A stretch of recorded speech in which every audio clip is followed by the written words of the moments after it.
Bienvenue à cette conférence de presse hebdomadaire de la MINUSCA du mercredi 16 décembre 2020. Deux invités de marque ce matin, les préfets de la Ouaka, M. Victor Bissecoin, ainsi que le préfet de l'Ouam, M. Barthélemy Wilikon. Ils seront accompagnés des chefs de bureau de la MINUSCA à Bossangoa, Alain Sitché, et du chef de bureau de la MINUSCA à Bambari, Ibrahim Djouf. Ici à Bangui, les porte-paroles de la force, le lieutenant-colonel Abdoulaziz Fall, et de la police, la capitaine Madzalo Agba, pourront répondre également à vos questions liées à la sécurisation du processus électoral. Nous commençons, comme d'habitude, avec quelques images que vous pouvez voir sur l'écran, avec la représentante spéciale adjointe, le directeur pays du PNUD, ainsi que le directeur des affaires électorales de la MINUSCA à la réception des cartes des électeurs pour la présidentielle du 27 décembre. Des images d'une opération menée par des casques bleus du poste militaire avancé de Markunda qui a permis de libérer et d'assurer une protection à une équipe d'une parlementaire qui avait été attaquée par des casques bleus. C'était en début de semaine. La porte-parole de la police pourra également parler du lancement de cette ligne verte 1325 qui a été créée pour recevoir les appels des femmes électrices et candidates, mais aussi d'autres citoyens. Un lancement qui a eu lieu également en début de semaine. Devant vous, les patrouilles effectuées entre le 23 et le 30 novembre par la force, certaines avec les FACA, des patrouilles de jour comme de nuit pour assurer la protection des populations. Et sur ces images, vous avez quelques casques bleus, notamment des Bangladais, qui escortent un convoi du programme alimentaire mondial entre Babwa et Besson, mais également des casques bleus du Cameroun en patrouille entre Pawa et Begangoro. Nous parlerons des violations des abus et droits de l'homme très rapidement entre le 8 et le 14 décembre. Il y a eu 22 incidents pour 31 victimes et les principaux auteurs sont les anti-Balaka, la coalition MPCF-PRC et MPCF-PRC anti-Balaka. Il y a aussi le 3R et la préfecture la plus touchée, c'est l'Ouam. Le préfet ainsi que mon collègue de bureau pourront également en parler. Quelques images également civilo-militaires, des activités civilo-militaires des contingents du Burundi, notamment la réhabilitation d'un terrain de football et la distribution d'eau dans différentes parties de la capitale et à l'intérieur du pays par les composantes militaires et police de la MINUSCA. Comme je le disais tantôt, alors que le processus électoral se poursuit en République centrafricaine avec, d'un côté, les préparatifs, notamment l'arrivée, l'acheminement et la sécurisation du matériel, et de l'autre, la campagne des candidats à la présidentielle et aux législatives du 27 décembre prochain, la MINUSCA exprime sa préoccupation et dénonce les violences et autres types d'agissements perpétrés dans certaines parties du territoire national. La MINUSCA appelle les groupes armés à cesser immédiatement les attaques et provocations visant à la fois les candidats aux élections, les acteurs humanitaires et la population en général, notamment entre les préfectures de l'Ouampende et la Nana-Gribizi. La mission demande à ces groupes armés de cesser d'entraver le processus électoral et de respecter leurs engagements conformément à l'accord politique pour la paix et la réconciliation en République centrafricaine et à l'appel du secrétaire général des Nations Unies pour le respect du cessez-le-feu mondial. Elle condamne également la saisie de véhicules des candidats par les groupes armés et exige leur restitution immédiate aux propriétaires. La MINUSCA réitère sa condamnation des alliances entre acteurs et partis politiques et groupes armés. Ces pratiques inadmissibles sont de nature à perpétuer la souffrance du peuple centrafricain alors qu'il n'aspire qu'à la paix et au développement après de longues années de crise et de souffrance. Toute collusion entre leaders de groupes armés, candidats et partis politiques remet en cause l'intégralité du processus de paix et la sécurité du processus électoral et entrave à la fois à l'inclusivité et le plein exercice du droit de vote consacré par la Constitution et reconnu à tous les citoyens centrafricains. Les actions visant à perturber le processus électoral et à fragiliser le pays ne resteront pas impunies. La MINUSCA demande à l'ancien président, dont la candidature a été invalidée par la Cour constitutionnelle, de contribuer à une élection apaisée et à s'abstenir de toute action qui pourrait entraver les élections. La MINUSCA souligne que ses activités à l'intérieur du pays et les contacts pris avec certains groupes armés ne sont pas de nature à contribuer à un processus électoral pacifique. Les Nations unies l'appellent à éviter de mener des actions de déstabilisation et de perturbation du processus électoral dans le pays. La MINUSCA rappelle le message du secrétaire général des Nations unies du 11 décembre dernier, dans lequel il estime que, je cite, « ces élections constituent une importante opportunité pour consolider la paix, l'ordre constitutionnel et les acquis démocratiques ». Fin de citation. Dans ce message que nous vous avons distribué, Antonio Guterres exhorte tous les responsables politiques, leurs partisans, les porteurs de voix et les médias de s'abstenir de tout discours de haine, d'incitation à la violence et de désinformation. Il invite également les responsables politiques à résoudre tout différend par le dialogue. Le représentant spécial du secrétaire général des Nations unies en RCA, Mankon Ndiaye, réitère l'engagement de la MINUSCA à poursuivre la mise en œuvre de son mandat électoral prévu dans la résolution 2552 en offrant ses bons offices, y compris en favorisant le dialogue entre tous les acteurs politiques de façon inclusive afin d'apaiser les tensions durant la période électorale. À cet effet, le représentant spécial continuera à travailler en étroite collaboration avec les membres du G5+, pour des élections inclusives, libres, justes, transparentes, crédibles et pacifiques. La MINUSCA rappelle, à titre d'exemple, la série de rencontres tenues la semaine dernière entre le G5 et les 14 des 17 candidats à la présidentielle.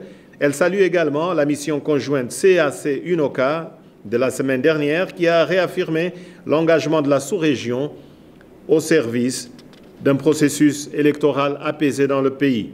Sur le plan sécuritaire, la MINUSCA continue à apporter son soutien au FACA et aux forces de sécurité intérieure, les FSI, dans l'exécution du plan intégré de sécurisation des élections à travers la mobilisation de l'ensemble des casques bleus, de la force et de la police et en étroite collaboration avec l'état-major des FACA, les directions générales de la police et de la gendarmerie, ainsi que les préfets et les bureaux de terrain.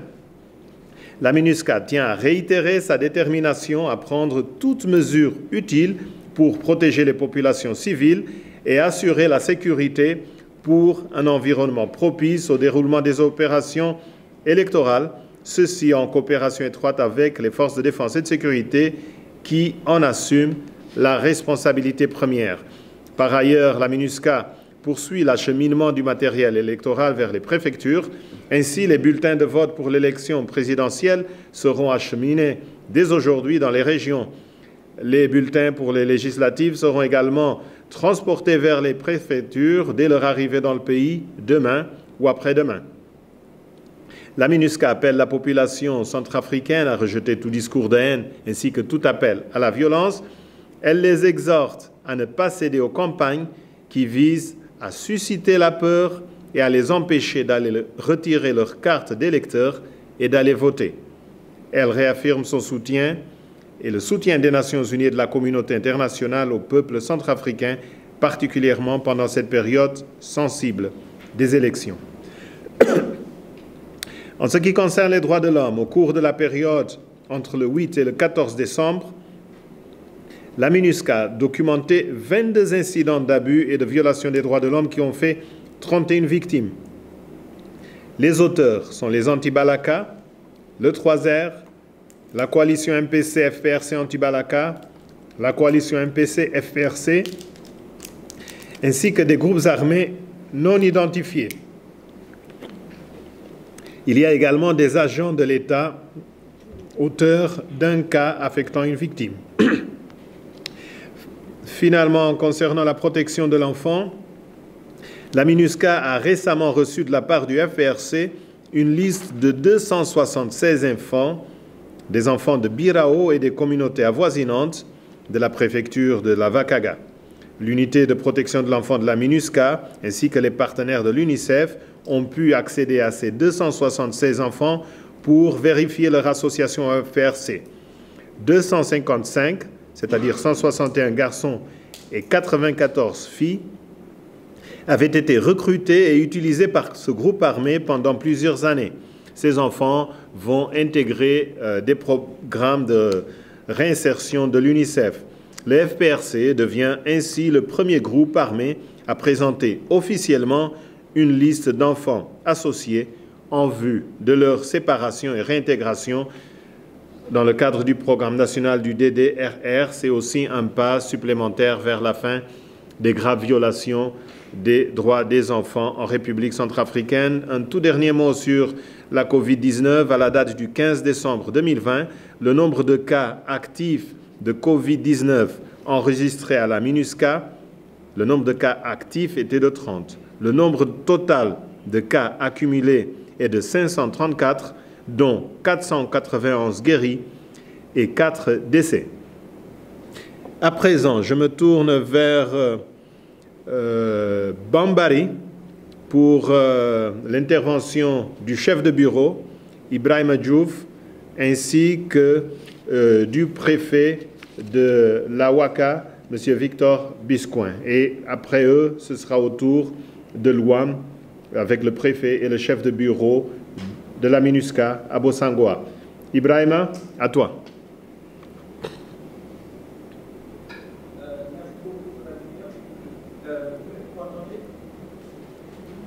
Parfaitement, on vous entend. En ce moment, le processus se déroule très bien ici dans la Waka. Sur le plan sécuritaire, aucun incident lié au processus n'a été signalé jusqu'à présent. Au niveau du comité préfectoral de la sécurisation des élections, les réunions se tiennent et il y a une coordination entre le bureau, les FACAL, les FSI, les autorités locales et la force. Ce matin même, il y a eu une réunion et il y a eu un déploiement de 29 FSI ici. Et donc la discussion s'est tenue sur le déploiement et comment aligner ça aussi avec le déploiement de nos IPO, des UNPOL qui vont arriver. On continue aussi à engager et à discuter avec le principal armé qui est là, qui sont les UPC. On a eu une rencontre la semaine dernière pour discuter d'autres points, mais on en a profité aussi pour les sensibiliser, pour qu'ils respectent en fait la libre circulation des personnes, surtout des candidats et des candidates, pour un bon déroulement du processus électoral. Ils se sont engagés à respecter tout ça, donc, mais on continue à être vigilant et à vraiment, sur le terrain, essayer de pallier à toute alternative. Le bureau aussi poursuit les séances de sensibilisation pour les leaders communautaires, les organisations de femmes et de jeunes, pour une meilleure coopération et une meilleure participation aussi dans ce processus électoral. Je vais parler sur le plan logistique, le soutien qu'on donne à l'ANE pour l'acheminement du matériel électoral sensible et non sensible. Pour le matériel sensible comme les cartes de vote, juste pour vous informer que tout a été déployé dans toutes les sous-préfectures de la Waka. Pour le matériel aussi non sensible, le déploiement a été fait un peu partout. Il reste juste Grimali qui sera déployé demain. Donc, sur le côté logistique, je crois qu'on est sur les temps. On a fait tous les déploiements à temps avec le soutien de la force qui escorte tous les mouvements. Aujourd'hui, nos collègues électoraux, ils sont à l'aéroport aussi pour attendre l'arrivée de certains matériels aussi sensibles. Et donc, on est en étroite collaboration avec la force et on mettra en plan aussi de déploiement comme on l'a fait avec les matériels qui sont déjà arrivés. Pour la campagne électorale, jusque-là, on n'a pas eu de sur des incidents. On n'a pas une très grande ferveur, mais je crois qu'avec le temps, ça va prendre. Et donc, avec nos collègues du bureau politique, ils ont discuté avec l'autorité qui est là, qui pourrait confirmer. Il a reçu déjà 4 candidats pour des élections législatives. Mais le grand problème qu'on a jusque-là, c'est qu'on n'a pas un plan de campagne des candidats, que ce soit législatif ou présidentiel. Ça nous aiderait beaucoup à pallier à toute éventualité d'ordre sécuritaire, mais on a aussi parlé de ça dans nos visites ici qu'on a avec Bangui, pour vraiment essayer de savoir si ce serait possible d'avoir quand même un plan en amont pour essayer de pallier, comme je l'ai dit tantôt, à toute éventualité. Donc, brièvement, très ramassé, Vladimir, c'est vraiment ce que je voulais dire pour la WACA. À vous. Merci beaucoup. Nous saluons Monsieur le Préfet, à qui nous donnons la parole pour quelques mots.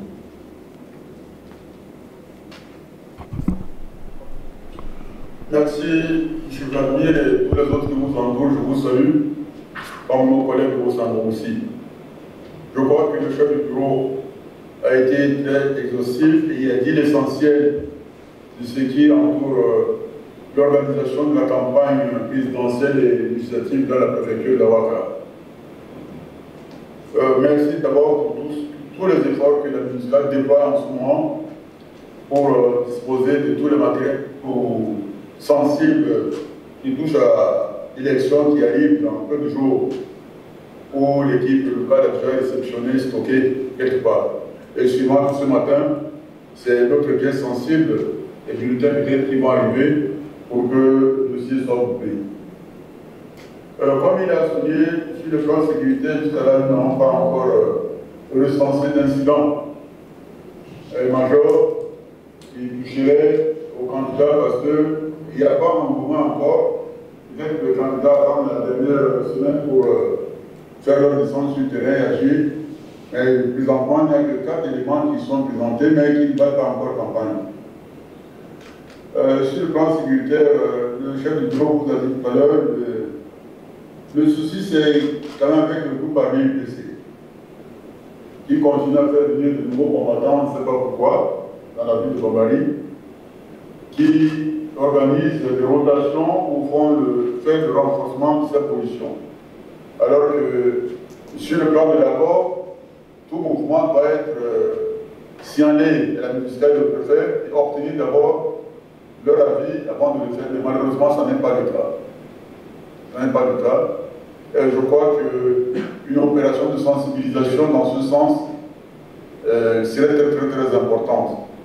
Et ça viendra en appui avec ce que les différents responsables de l'administration, que ce soit affaires civiles ou politiques, le font et aussi section électorale, le font en ce moment pour pouvoir sensibiliser la population. Nous revenons sur ce programme de déplacement des différents candidats, surtout au présidentiel. Moi, j'ai la responsabilité de pouvoir assurer d'abord, leur assurer le minimum de sécurité qu'il faut le temps qu'ils seront avec nous.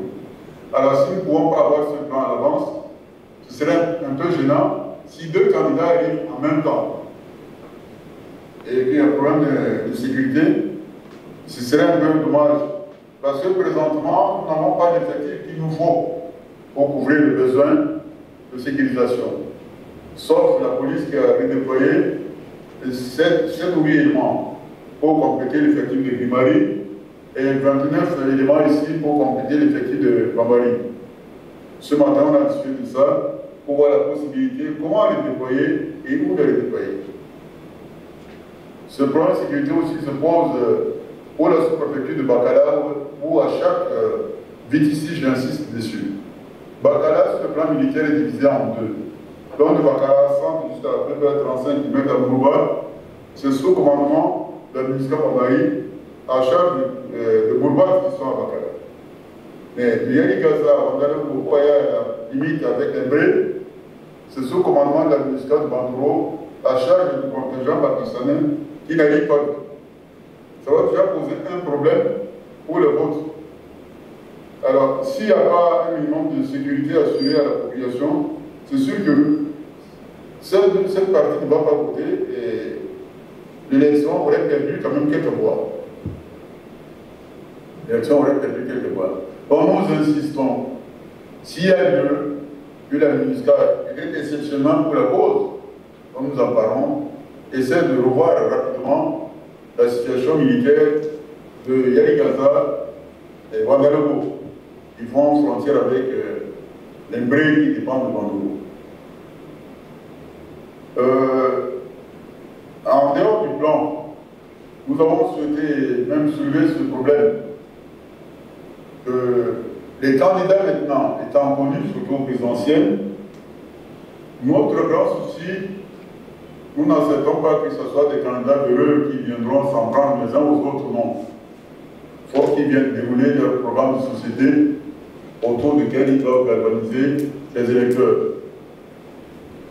Nous sommes quand même un État souverain, un État crédible. Et quelqu'un qui aspire à des fonctions de ce niveau doit quand même avoir un minimum de tenue et surtout respecter le code de bonne conduite pendant cette période. Donc, en ce moment, nous continuons toujours d'observer pour savoir, et nous souhaitons, à travers cette conférence de presse, que tous les candidats qui arrivent aient ce minimum de possibilité de s'annoncer quand même. De s'annoncer, parce que moi, en tant que préfet, j'ai cette mission d'assurer la sécurité de tout candidat ou de toute candidate. Il ne faut pas que les gens dans la vie sur la pointe des pieds, quand il y aura des problèmes, on aura tergiversé, c'est pas bon. Donc, je souhaite bonne chance d'abord à tous les candidats et candidates qui viendraient dans la Ouaka. Et aussi, j'en ajoute que cette fois-ci, on a plus d'une douzaine de femmes qui sont candidates, et beaucoup plus aux législatives. Je crois qu'en Mali, ça doit faire 10, 8 ou 10. Kwambo, une femme, à Bakara, il y a une femme. Bon, l'unique femme qui a été régalée. Donc, je saisis cette occasion pour encourager ces femmes à aller. Et même, il y a eu un atelier qui s'est tenu hier dessus pour sensibiliser les hommes à s'impliquer dans l'électorat féminin, à aider la population à ne pas faire violence sur ces candidates, mais bien au contraire à soutenir. Nous espérons que le message passera et que nous agirons en conséquence.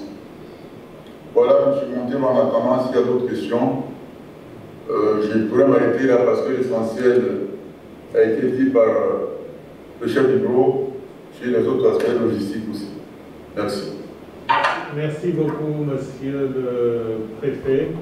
Il y aura des questions tout à l'heure avec les journalistes. Nous allons maintenant dans l'Ouam, ainsi qu'à Bossangoa, particulièrement avec d'abord le chef de bureau, M. Alain Siché, suivi de M. Barthélémy Willicon, le préfet de l'Ouam. À vous. Merci beaucoup, Valérie. Bonjour, messieurs les journalistes, mesdames et messieurs les journalistes. Bonjour, chers collègues. Je vais axer mon propos sur la campagne électorale et bien entendu la situation sécuritaire. Alors, je dois dire que la campagne a officiellement commencé à Bossangoa, mais elle reste très timide. Nous n'avons pas observé d'événements majeurs ni d'incidents liés à la campagne électorale dans notre localité. La situation est plus ou moins calme. Dans d'autres localités, notamment à Markunda et à Batangafo, ce n'est pas le cas. Nous y reviendrons lors de la présentation de la situation sécuritaire. Donc, en ce qui concerne le processus électoral, comme je l'ai dit, il suit son cours dans les meilleures conditions, selon le calendrier établi.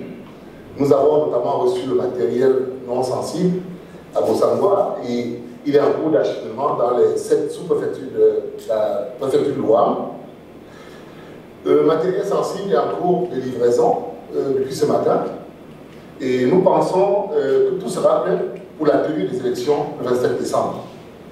En ce qui concerne la distribution des cartes électorales, Elle commencera le 19 décembre. Nous avons, sur un autre plan, toujours concernant les élections, achevé les campagnes de sensibilisation à la radio et par des ateliers pour un processus électoral apaisé. En ce qui concerne le comité préfectoral de sécurisation des élections, il a été mis en place par le préfet, ici présent, et comprend bien entendu les forces de sécurité intérieure, la composante civique de la MINUSCA, la force et l'UNPOL. Nous sommes aussi, en collaboration avec les autorités, en train de travailler pour la mise en place des comités sous-préfectoraux de sécurisation des élections. Au-delà, nous continuons à assurer le mandat de la MINUSCA à travers des patrouilles mixtes, robustes, le jour comme de nuit. Parlant justement de la sécurité, la situation est calme à Bossangwa, malgré la psychose entretenue par de nombreuses rumeurs. Il y a des rumeurs d'attaque ou de prise de la ville de Bossangwa, mais rien n'est vrai de tout cela. En revanche, il y a eu certaines localités d'endroits où des incidents impliquant les groupes armés ont eu lieu. Je parlais notamment de Batangafo, où les éléments des groupes armés ont empêché des candidats issus des partis politiques de faire campagne, en confisquant leur matériel de campagne et confisquant notamment des véhicules. À Marcounda, très récemment, où un candidat a été menacé par les groupes armés et qui ont aussi confisqué son véhicule. Dieu merci, au cours de ces incidents, pas eu de morts ou de blessés. Mais la force sur le terrain sécurise ces candidats. De façon générale, nous sommes en train d'intensifier la patrouille dans plusieurs localités en sillonnant les principaux axes. Enfin, la force a positionné dans des endroits stratégiques de la ville de Bossangwa, nous trouvons des casques bleus pour la surveillance et dissuader toute situation préjudiciable aux civils. Vous avez sûrement suivi ce qui s'est passé hier matin avec le blocage du pont qui mène à Bangui pour des raisons bien évidentes de menace à la sécurité dans la ville. Pour finir, nous restons prudents, mais néanmoins en état d'alerte par rapport à toutes ces rumeurs et travaillons pour une bonne tenue des élections dans l'ordre. Je vous remercie. Merci beaucoup, chers collègues. Nous passons maintenant la parole à Monsieur le Préfet. Je vous présente tout d'abord M. Vladimir Montero, toutes mes civilités et aussi toutes mes civilités à l'endroit des professionnels de la presse qui vous entourent. Je crois que l'essentiel a été dit par le chef de bureau, mais cela ne m'empêche pas d'apporter quelques idées pour compléter ce que le chef de bureau a dit. Je pense que mon intervention va être axée sur deux points essentiels. Le premier point concerne la situation sécuritaire qui prévaut à l'heure actuelle dans la préfecture de Loire de manière générale et plus particulièrement dans la ville de Bossangwa. Et le second point sera axé évidemment sur le processus électoral, notamment la campagne. Ensuite, les matériels qui sont déjà arrivés et comment faire pour préparer cette élection qui s'annonce à l'horizon pour qu'elle puisse se passer dans de très bonnes conditions. Je crois que sur le plan sécuritaire, eh bien, la ville de Bossangwa, comme l'a aussi bien signalé le chef de bureau, la ville de Bossangwa est plus ou moins calme. Il n'y a pas de détonation d'armes, il n'y a pas de crépitement d'armes, il n'y a pas d'agression physique, mais au-delà de cette apparence calme, il y a un climat de psychose qui prévaut aujourd'hui dans la ville de Bossangwa. Et ce climat de psychose, ce climat morose, a provoqué le déplacement de tous les fonctionnaires de l'État vers Bangui ou ailleurs pour se mettre à l'abri. Et je crois que grâce à l'intervention des forces de la MINUSCA, la situation est quelque peu sous contrôle. La situation est quelque peu sous contrôle les forces de la MINUSCA multiplient des patrouilles dissuasives dans la ville de Bossangoa, ce qui fait que la population dort en paix. Ça, il faut le dire. Et je profite aussi de l'occasion ici pour remercier très sincèrement les forces de la MINUSCA basées à Bossangoa pour le travail impeccable qu'ils ne cessent d'accomplir et surtout pour la protection de la population civile. Et donc, de manière générale, c'est un climat, comme je l'avais dit, un climat de psychose, un climat morose qui règne aujourd'hui dans la ville de Bossangoa, mais la paix est là, le calme est là, et que les gens vaquent librement à leurs occupations. Le deuxième aspect de la question, eh bien, ça concerne le processus en cours. La campagne officiellement a démarré, mais je puis vous rassurer que jusqu'à aujourd'hui, eh bien, il n'y a qu'un seul candidat qui est arrivé à Bossangoa et qui a commencé à faire quelque chose, mais malheureusement, ce climat morose a fait que ce candidat a aussi suspendu toutes ses activités. Et à part ce candidat, aucun autre candidat ou aucune autre candidate est arrivé à Bossangoa.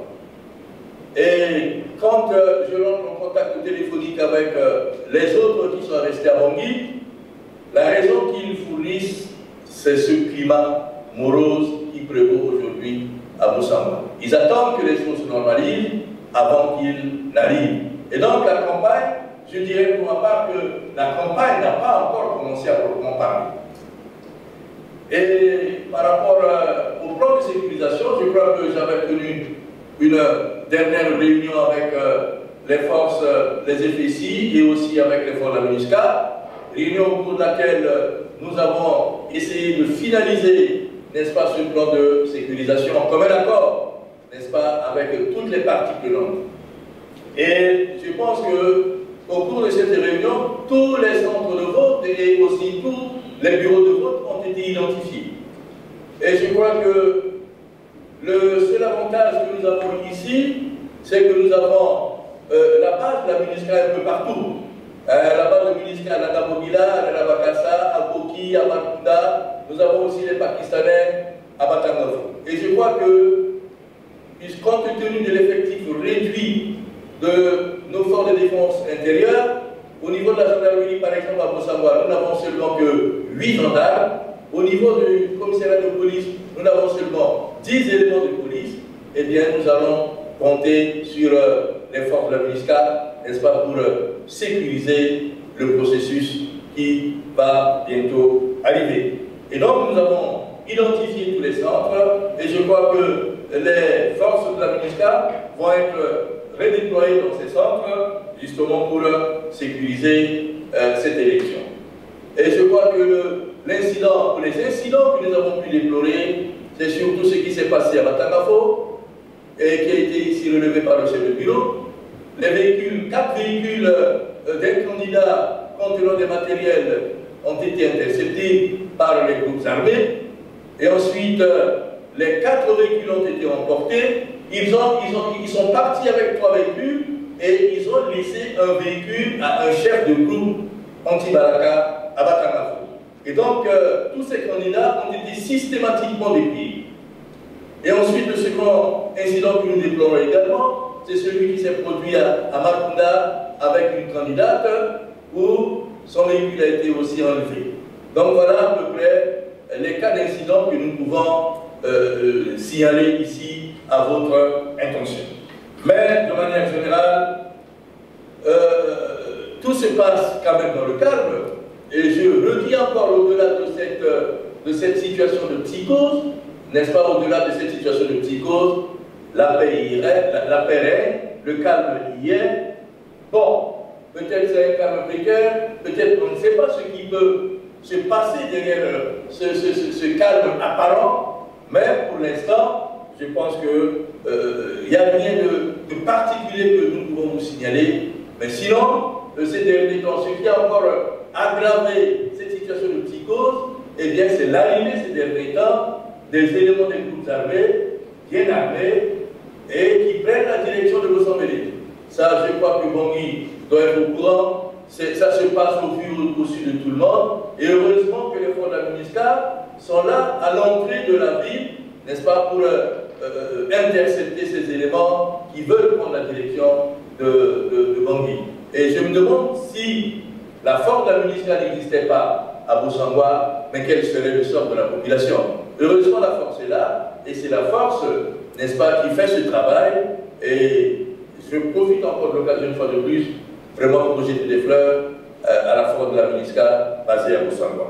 Voilà, Monsieur Montero, les quelques informations que je tenais aussi à vous apporter en complément par rapport à ce que le chef de bureau a dit. Et donc, je vous remercie.